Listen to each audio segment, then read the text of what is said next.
Boa noite a todos aqui presentes.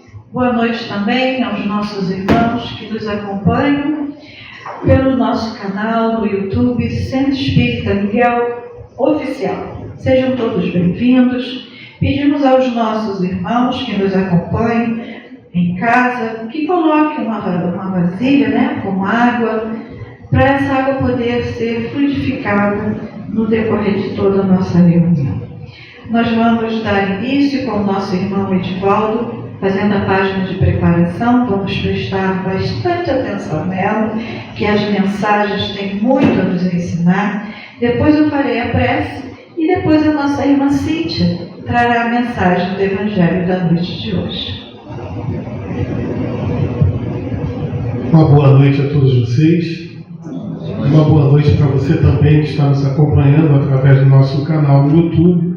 Vamos todos juntos elevar os nossos pensamentos a Deus, nosso Pai, a Jesus, agradecendo a eles a oportunidade de estarmos aqui juntos. Do livro Fonte Viva, psicografia do nosso saudoso Francisco Cândido Xavier, e a mensagem do nosso irmão Emmanuel, número 51, Sepulcros Abertos. A sua garganta é um sepulcro aberto. Paulo está em Romanos, capítulo 13, versículo 13. Reportando-se aos espíritos transviados da luz, asseverou Paulo que tem a garganta semelhante a sepulcro aberto. E nessa imagem podemos emoldurar muitos companheiros quando se afastam da estrada real do Evangelho para os trilhos escabrosos do personalismo delinquente. Logo se instalam no império escuro do eu, olvidando as obrigações que nos situam no reino divino da universalidade. Transfigura-se-lhes a garganta em verdadeiro túmulo descerrado. Deixam escapar todo o fel envenenado que lhes transborda o íntimo, à maneira de um vaso de lodo, e passam a sintonizar exclusivamente com os males que ainda apoquentam vizinhos, amigos e companheiros. Enxergam apenas os defeitos, os pontos frágeis e as zonas enfermiças das pessoas de boa vontade que lhes partilham a marcha. Tecem longos comentários no exame de úlceras alheias, ao invés de curá-las. Eliminam precioso tempo em palestras compridas e feridas, enegrecendo as intenções dos outros. Sobrecarregam a imaginação de quadros deprimentes nos domínios da suspeita e da intemperança mental. Sobretudo, queixam-se de tudo e de todos. Projetam emanações entorpecentes de má-fé, estendendo o desânimo e a desconfiança contra a prosperidade da santificação, por onde passam, cristando as flores da esperança e aniquilando os frutos imaturos da caridade. Semelhantes aprendizes, profundamente desventurados pela conduta a que se acolhem, afiguram-se-nos, de fato, sepulcros abertos, exalam ruínas e tóxicos de morte. Quando te desviares, pois, para o resvaladiço terreno das lamentações e das acusações, quase sempre indébitas, reconsidera os teus passos espirituais e recorda que a nossa garganta deve ser consagrada ao bem, pois só assim se expressará por ela o verbo sublime do Senhor. Graças a Deus.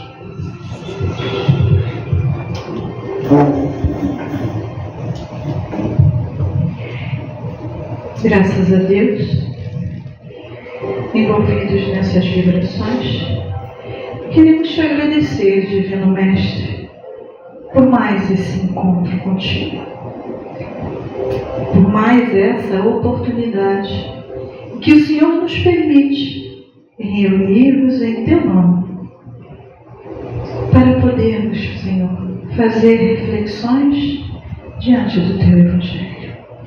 Com essa ajuda maravilhosa que teu Evangelho nos proporciona, para que possamos cada vez mais caminhar com passos mais firmes para frente e para o alto.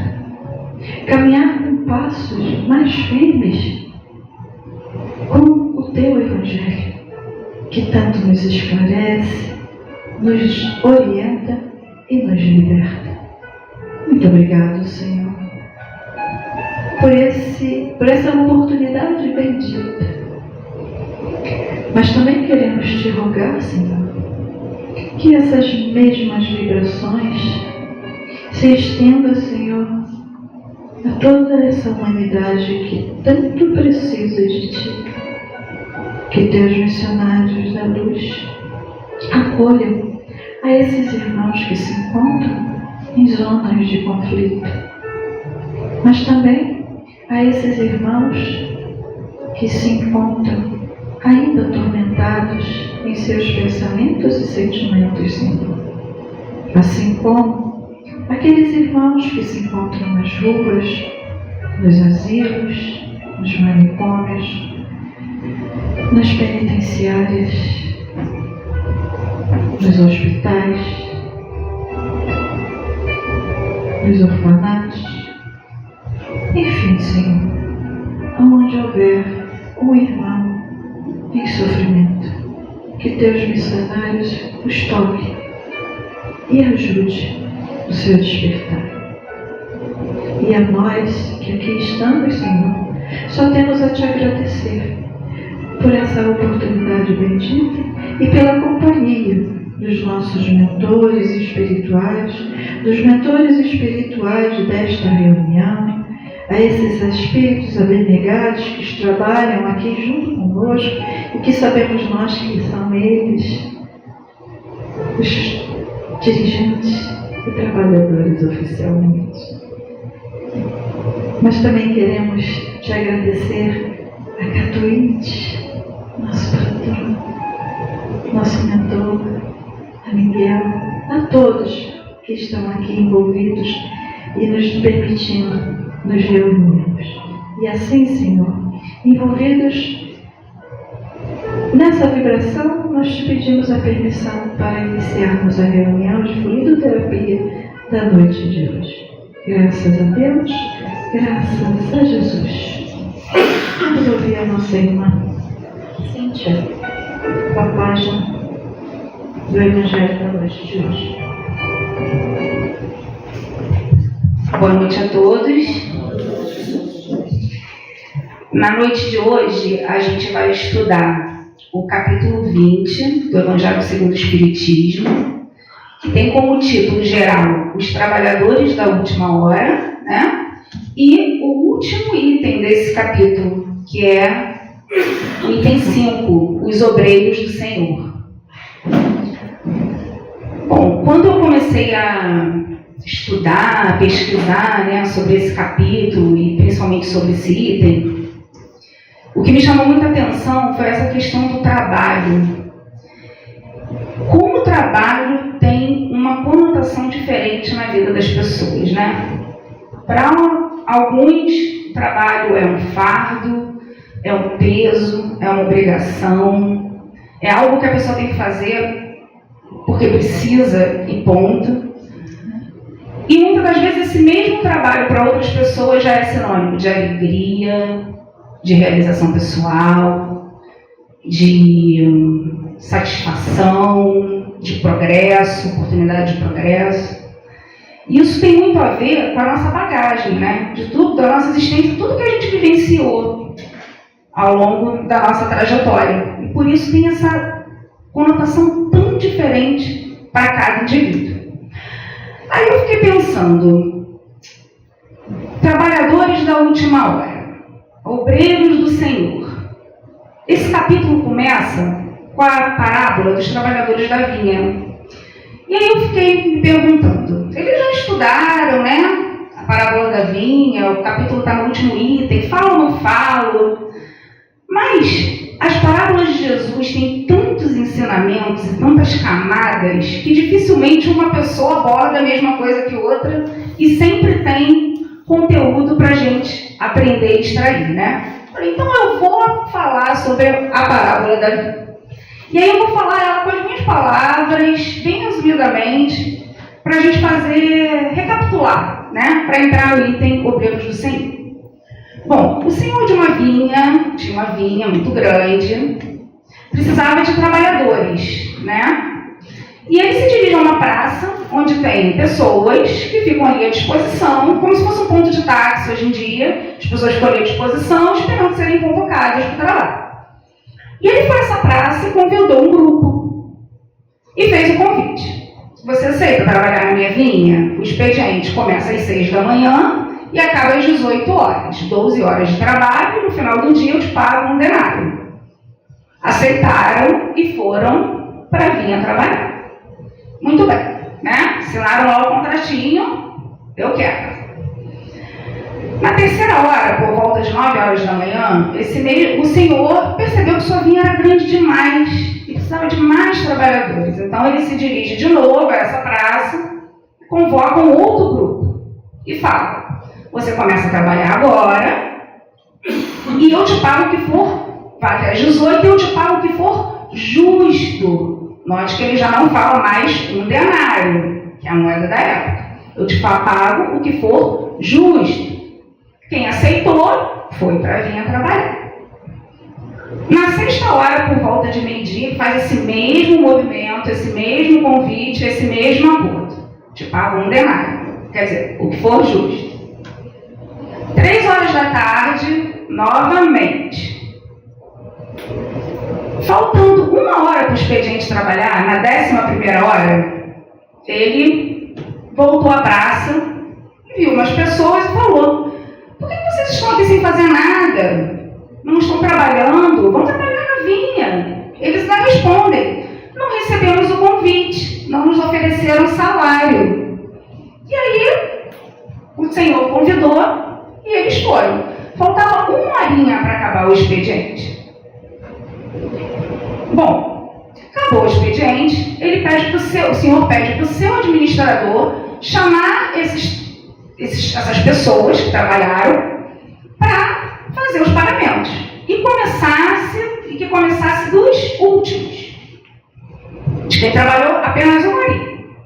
Essas pessoas foram lá, acertaram o administrador e ganharam um denário. Que maravilha! Ficaram muito contentes, muito felizes, trabalharam 1 hora, ganharam um denário. E foi acertando com os demais horários que antecederam. Quando chegou nos trabalhadores da primeira hora, foi um auê, né? Porque eles também ganharam um denário. Quem trabalhou 12 ganhou 1, quem trabalhou 9 também ganhou 1, quem trabalhou 1 hora também ganhou 1. E aí, eles ficaram muito revoltados. Não, isso não está certo. E o senhor fala: está. Você não aceitou? Não é isso que está no contrato? Não foi esse o combinado? Mas eu trabalhei 12, o outro trabalhou 1. Mas não foi esse o combinado? O administrador ainda toca no ombro e fala: pegue o que é teu e vai-te. Eu sou injusto, você é injusto. Não, meu amigo, eu não sou injusto. Eu estou te pagando o prometido, o combinado. E aí, o que acontece? Ele fala: será que porque eu sou bom, o seu olho é mau? É como se fosse uma inveja no olhar. Por quê? Não está sendo tirado nada dele. Ele fez o combinado, mas porque ele trabalhou mais e as pessoas têm na mente que o trabalho é algo ruim, eles se sentiram prejudicados. E por que os trabalhadores, né? Essa parábola ela traz para a gente, que eu acho mais importante no ensinamento dela, é que ela não fala sobre a quantidade de trabalho. Ela fala sobre a qualidade. Se a gente fizer um paralelo com as empresas hoje em dia, quantos trabalhadores chegam cedinho e ficam olhando para o relógio, doido para ir embora? Doido para ir embora. Enquanto outros, em muito menos tempo, fazem muito mais coisas, produzem muito mais. Então, o Senhor pagou o que ele achou justo. Se ele pagou para quem trabalhou uma hora um denário, foi porque ele achou justo. E aí? Vocês acham justo? No fundo, a gente fica com aquele sentimentozinho, não fica? De que não foi justo. Pois é. Então, e no trabalho da Casa Espírita? Vamos fazer um paralelo. Edivaldo, isso daqui há quanto tempo? Quase 30 anos. Rosana? Também. Eu, uns 15, há 20, por aí. Kardec não começou na doutrina novinho. Ele começou com 50 e poucos anos, 51, 52, uma coisa assim. Né? 51. E o trabalho da codificação durou 14 anos. Apenas. Um trabalho gigante que a gente não consegue nem mensurar. Kardec trabalhou pouco. Kardec trabalhou menos que ele falta. Então, são essas coisas que a gente precisa se perguntar. É sobre a qualidade do que se faz, não é sobre a quantidade. E aí, por que trabalhadores da última hora?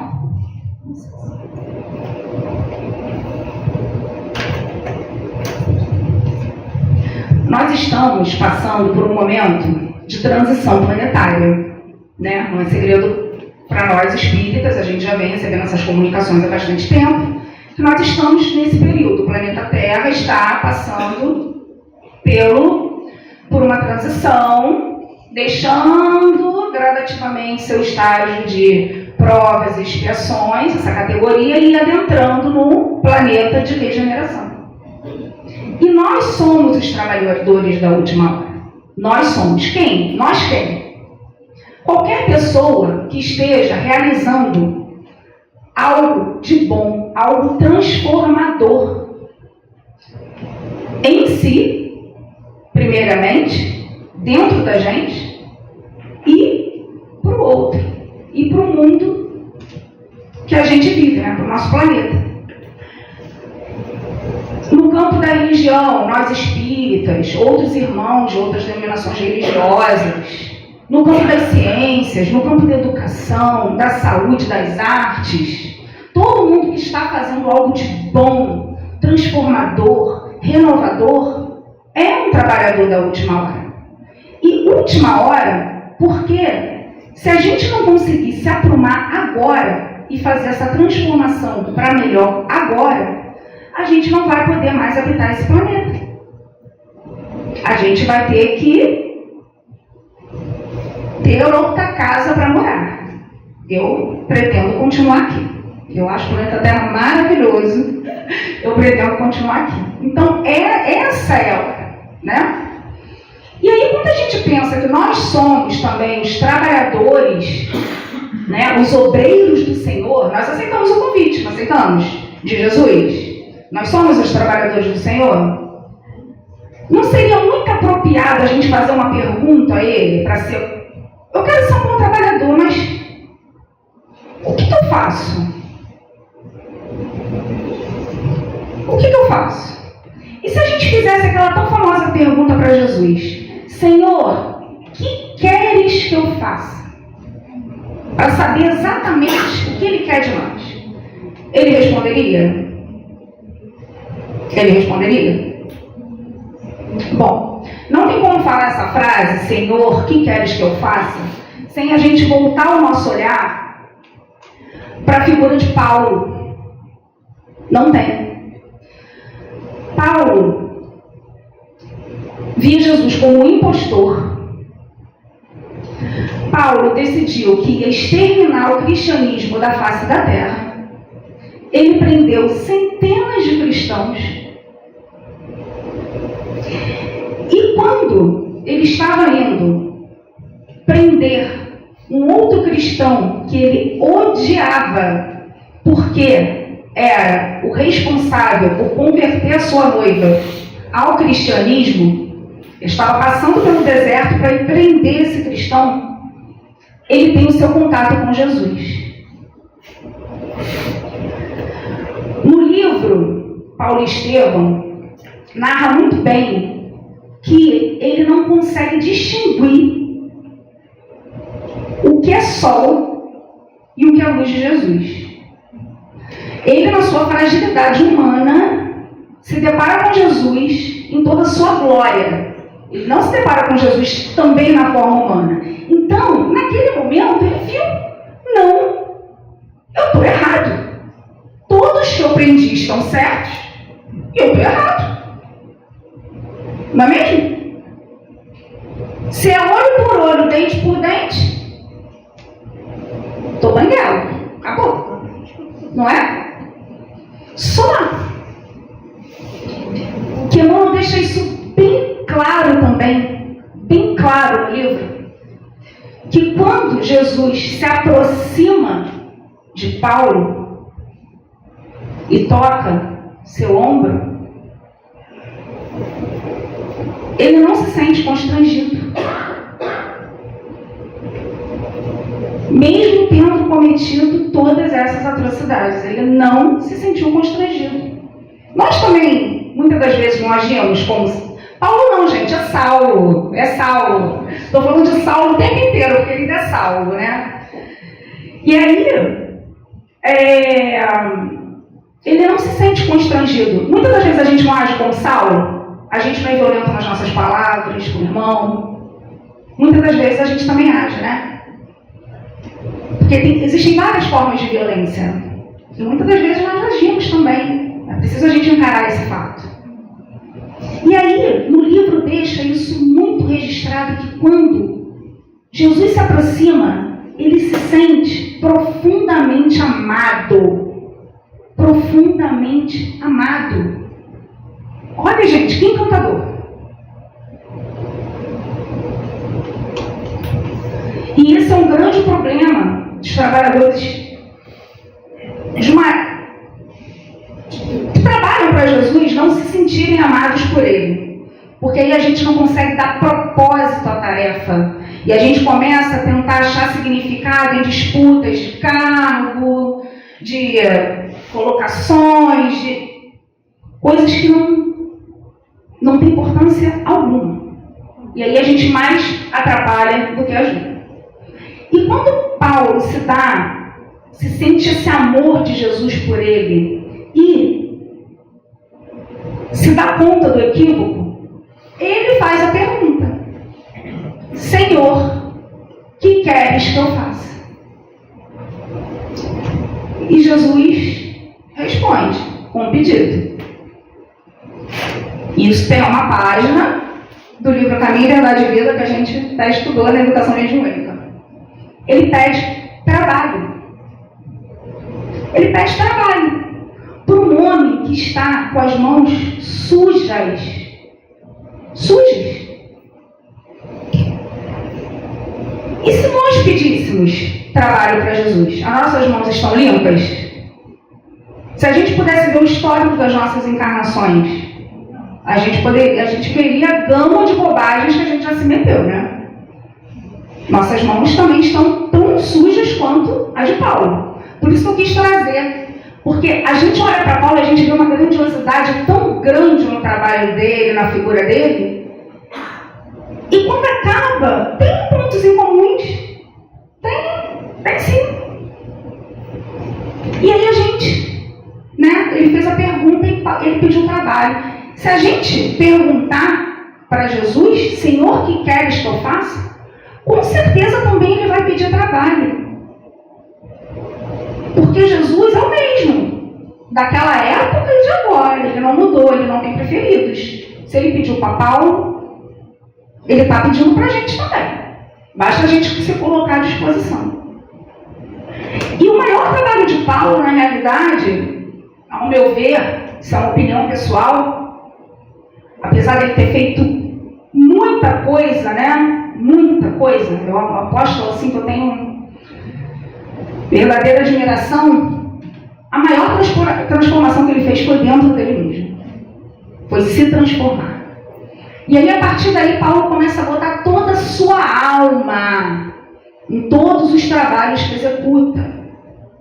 Porque mais importante que o trabalho que a gente realiza na casa espírita é o amor que a gente coloca na tarefa. É o amor.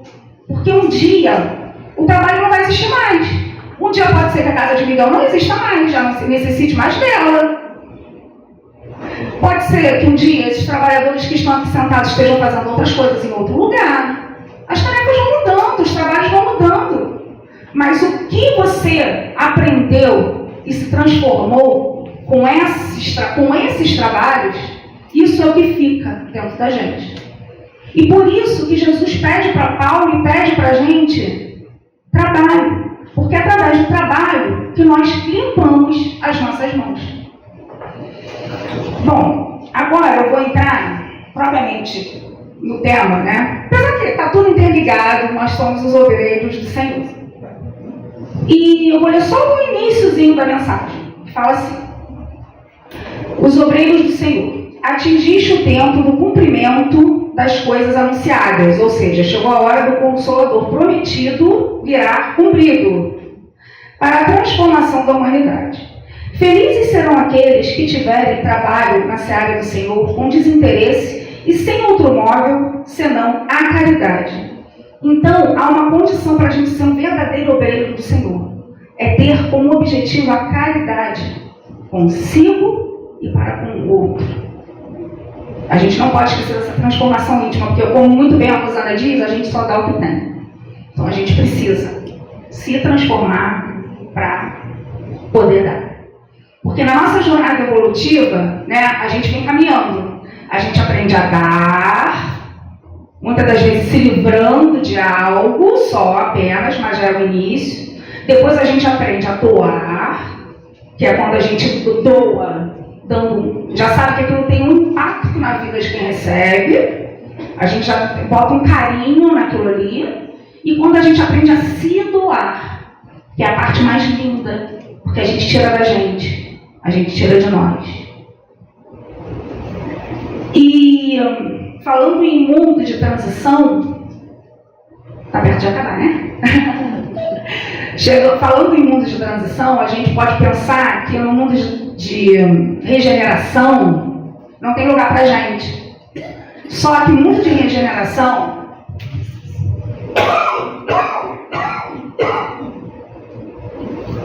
não é lugar de gente perfeita, porque não é mundo celeste. É o lugar de gente que está se esforçando para acertar. É o lugar de gente que quer fazer diferente. É o lugar de gente que o amor já predomina nas suas ações. É isso. E me veio também assim, como referência para falar dos passarinhos, né? Para a gente não desistir da gente, né? Dessa transformação, porque a gente só transforma o mundo se transformando. Dos passarinhos quando constroem seus ninhos, que vem a tempestade, destrói tudo, e no dia seguinte eles estão lá construindo tudo de novo. Tudo de novo. Porque eles sabem que a força está dentro deles, o conhecimento está dentro deles, e isso ninguém tira deles. Como o primeiro ouvido que escuta é o nosso, né? Que está preparando o escudo, tudo. Eu estou passando por uma fase da minha vida meio conturbadinha, sabe? E aí, uma amiga muito querida me mandou uma mensagem que eu leio todos os dias, eu vou ler para vocês. É bem pequenininha, né? Um print. Que talvez ajude quem esteja passando pela mesma coisa. Todos os dias, o poder de escolha está aí em suas mãos. A escolha de como viver, o estilo de vida, a trilha sonora da sua jornada, as companhias que mantém, o perdão que oferece, a educação que compartilha e o amor que irradia. Seja sábio ao escolher o tipo de dia que deseja viver. Evolua por você, evolua em silêncio. Não há por que fazer barulho ou aparentar perfeição para as pessoas. E é você que precisa se orgulhar e se aplaudir. Autor desconhecido, mas a mensagem é válida. Boa noite. Graças a Deus, mais uma vez, pelo Teu Evangelho, Senhor, que foi nos ofertado na noite de hoje. Chamando mais uma vez para o trabalho na Tua vida, nos convidando, e como Tu mesmo nos alertaste, quem tem ouvidos de ouvir, que ouça, quem tem olhos de ver, que vejam, e que possamos ser nós, Senhor, esses que têm ouvidos de ouvir e olhos de ver, para que possamos aproveitar cada oportunidade que nos chega, onde já somos sabedores de que os maiores beneficiados somos nós mesmos. Quando perdoo, sou eu que sou perdoado. Quando eu amo, sou eu que está sendo amado. Quando eu compreendo, sou eu que estou sendo compreendido por mim mesmo. Porque, como disse a nossa irmã, cada um só dá aquilo que tem. E Tu nos convida o tempo todo a ampliar essas virtudes através do trabalho no bem e do trabalho do amor. Gratidão, Senhor. Gratidão por esses minutos que passaram tão rápidos, mas que foi de fundamental importância para todos nós. Gratidão por esta casa que nos acolhe, por essa doutrina que nos orienta. E gratidão por esse segundo momento que será ofertado a cada um de nós.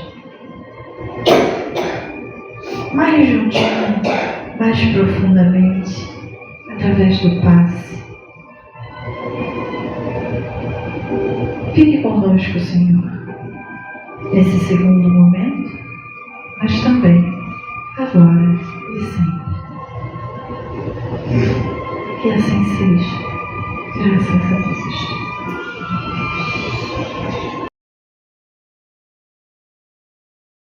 Quanta luz